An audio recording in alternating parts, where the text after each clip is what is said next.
وما أرسلناك إلا رحمة للعالمين.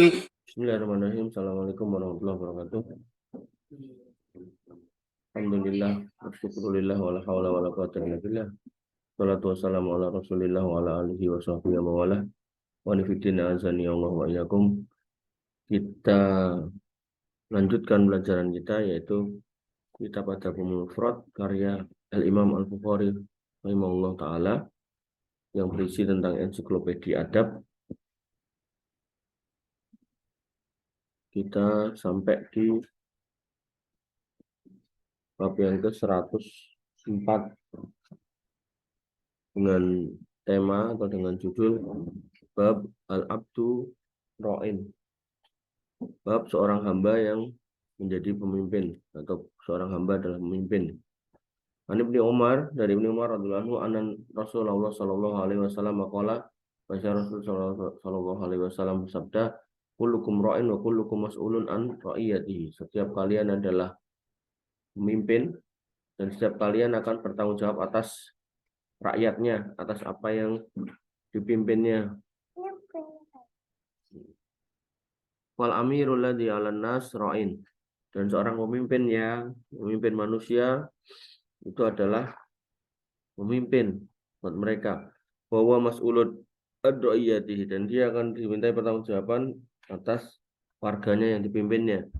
Warrajulu ra'in, dan seorang laki-laki menjadi pemimpin ala ahli baitihi, atas anggota keluarganya. Wa huwa mas'ulun an ra'iyatihi, dan dia akan dimintai pertanggungjawaban atas pimpinannya, atas yang dipimpinnya, yaitu rakyatnya, yaitu keluarganya itu. Wa abdur rajuli ra'in, dan seorang hamba, seorang budak dari seseorang, ya, seorang karyawan dari seseorang, seorang asisten dari seseorang, itu juga pemimpin. Atas apa? Alama li sayyidihi, atas harta tuannya, atas apa yang diamanahkan kepadanya. Kalau jadi driver ya atas mobil yang dipegangnya. Kalau jadi bendahara ya atas uang yang dikelolanya. Kalau jadi sekretaris atas administrasi yang diurusnya. Wa huwa mas'ulun anhu, dan dia bertanggung jawab atas apa yang dipegangnya itu. Ala kullukum ra'in wa kullukum mas'ulun an ra'iyatihi. Ketahuilah bahwasanya setiap kalian itu adalah pemimpin dan setiap kalian akan dimintai pertanggungjawaban atas apa yang menjadi tanggung jawabnya masing-masing. Nah, di sini hadis yang sangat agung yang menunjukkan bahwasanya setiap kita nggak bisa lari dari tanggung jawab, karena setiap kita akan ditanyai atas apa yang ada di bawah tanggung jawab kita. Karena aku bukan siapa-siapa, bukan RT, bukan presiden, bukan ini. Ya, kamu anak dari bapakmu, berarti kamu bertanggung jawab untuk menjadi seperti yang diharapkan bapakmu. Apa? Belajar, selesai, lulus. Nah, tuh. Kecuali bapaknya minta supaya kita kerja, ya berarti itu kita ngikutin maunya.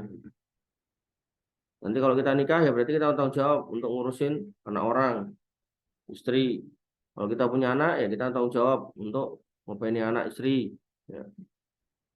Setiap kita akan diminta pertanggungjawaban atas apa yang kita pimpin. Oh, saya belum nikah, tapi kakak saya hidupnya susah. Ya kita berarti bertanggung jawab atas urusan kakak kita itu. Ya.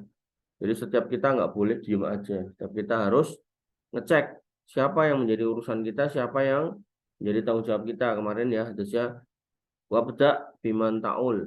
Mulailah dari orang-orang yang memang ada di bawah urusanmu, ada di bawah kekuasaan kamu, ada di bawah tanggung jawabmu. Ya. Kalau kita sebagai pekerja, sebagai perawat, diamanai pasien, ya urus pasiennya. Sebagai dokter, ya urus dokternya, ya. Urus pasiennya. Sebagai apoteker, urus obatnya. Ya. Jadi nggak boleh macam-macam. Hadis nomor 207. An Abdillah bin Sa'ad Maula Aisyah zaujin Nabi sallallahu alaihi wasallam. Dari Abdillah bin Sa'ad Maula, mantan budak dari Aisyah radhiyallahu anha, istri Nabi Muhammad SAW. Dia berkata, sami itu Abu Hurairah yaqulu, aku mendengar Abu Hurairah berkata, al-abdu idza ata'a sayyidahu, seorang hamba, seorang karyawan, seorang asisten, ketika dia mentaati tuannya, mentaati bosnya, faqad atau Allah azza wajal, maka dia dihitung juga mentaati Allah Subhanahu wa taala. dengan syarat perintah dari tuannya nggak melanggar syariat ya. Jadi kalau tuannya nyuruh yang memang bagian dari kerjaan yang memang nggak melanggar syariat, maka dia dihitung juga mentaati Allah Subhanahu wa taala. Fa idza asa sayyidahu, dan apabila dia mengingkari, bantah tuannya, bantah bosnya, lawan gitu kan. Faqad asallahu azza wa jalla, maka dia telah bermaksiat, dianggap bermaksiat kepada Allah Subhanahu wa taala. Wanifidina azani Allah wa iyyakum, hadis ini menjadi informasi yang sangat jelas kepada kita bahwasanya sebagai apapun kita harus lihat siapa yang memimpin kita. Ya, atas apa yang beliau perintahkan, beliau tugaskan, kita ikuti, kita laksanakan sesuai dengan yang diamanahkan kepada kita. Artinya kalau kita nggak sanggup ngomong gitu kan, maaf Pak, maaf Bos, saya kayaknya kalau manjat pohon kelapa saya nggak bisa karena badan saya gemuk, saya khawatir jatuh gitu.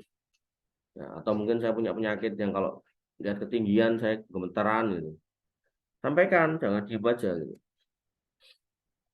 Demikian yang bisa kita sampaikan dan kita diskusikan. Kurang lebih mohon maaf. Alhamdulillah. Subhanallah wa bihamdika, asyhadu an la ilaha illa anta, astaghfiruka wa atubu ilaik. Assalamualaikum warahmatullahi wabarakatuh.